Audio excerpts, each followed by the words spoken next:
Bonjour à tous, nous poursuivons avec la 8e Mishnah du premier Pérek. La Mishnah nous enseigne la suite de ce que nous avons vu dans la Mishnah précédente. La Torah avait dit dans le Passouk, c'est marqué sur le témoignage de 2 témoins ou de 3 témoins, on tuera celui qui doit être tué, celui qui est condamné à mort. Pourquoi la Mishnah avait demandé, on doit préciser 2 ou 3 témoins? Si 2 suffisent, alors pourquoi parler de 3?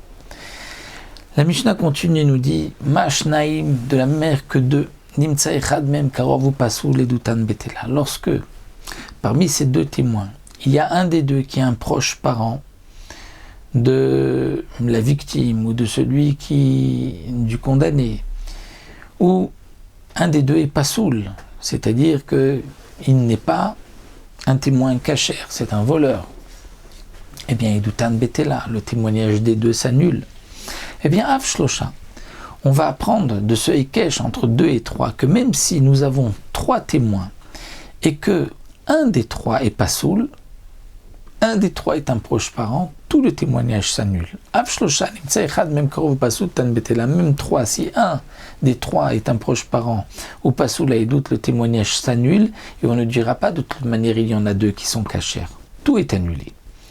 Minaim Afilumea, d'où est-ce qu'on sait que même si 100 sont venus témoigner et qu'il y en a un parmi les 100 qui est un proche parent, qui est pas soul, que tout le témoignage tombe à l'eau, est annulé, Tamoud Lomar Edim, puisque c'est marqué Edim comme nous l'avons vu, et puis Shnaim Edim ou Shlosha Edim, Edim 2 fois pour nous dire même 100, s'il y en a un qui est pas soul, tout s'annule. Amar Rabbi Yossé, mais attention, Rabbi Yossé n'est pas d'accord avec Tanakama. Rabbi Yossé vient dire ce que nous avons dit, c'est seulement si c'est dîner nefashot, c'est-à-dire pour condamner quelqu'un à mort. Là, même si il y en a un parmi les 3 qui est pas soul, alors on annule tout le témoignage. Un parmi 100 qui est pas soul, on annule tout. Aval bedine mamonot, c'est une question d'argent pour condamner quelqu'un à payer. Dites kaima edout béchiar. Là, pour cela, s'il y a 3 témoins, il y en a un qui est pas soul, on garde les 2 autres et on condamnera la personne à payer. Pourquoi cette différence? Parce que dans Dîner les Fachot, c'est marqué Vitzil Waeda, c'est-à-dire que le Beddin doit faire en sorte de sauver la personne. On va essayer de ne pas le condamner à mort, comme on le voit dans Masechet Sanhedrin, dans le premier Pérek. Et donc, c'est pour cela qu'il y a une différence. Mais Rabbi Omer, non,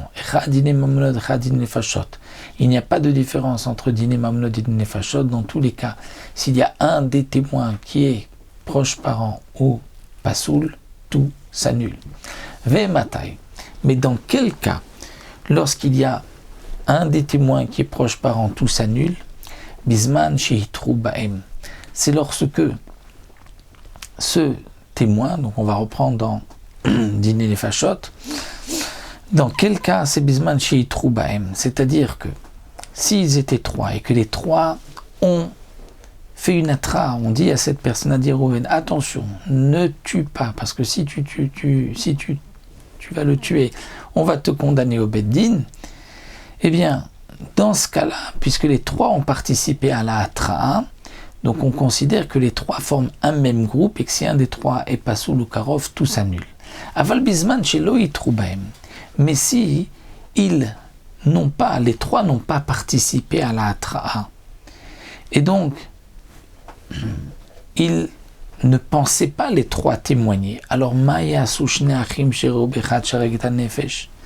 que peuvent faire 2 frères qui ont vu une personne tuer une âme?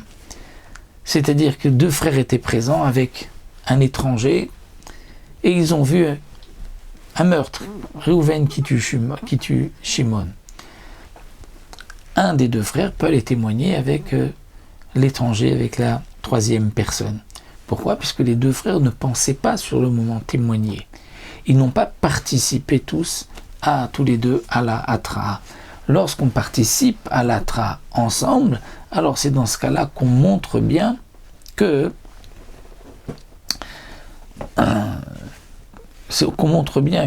on a voulu être un seul groupe et que s'il y a un qui est pas soul, tout s'annule. Le Tosfot Yom Tov rapporte ici la fameuse question de Tosfot. Si c'est ainsi, que lorsqu'il y a plusieurs qui vont témoigner ensemble, alors comme nous le voyons ici dans cette Mishnah, pour Rébi, ça dépend si au moment de la Hatra'a, ils ont eux-mêmes donc participé à l'avertissement. Donc dans ce cas-là, c'est qu'ils voulaient tous les trois témoigner ensemble. Mais sinon, on peut accepter le témoignage que de deux. Pour Rabbi aussi, comme nous le dit la Gemara, il n'y a pas de différence.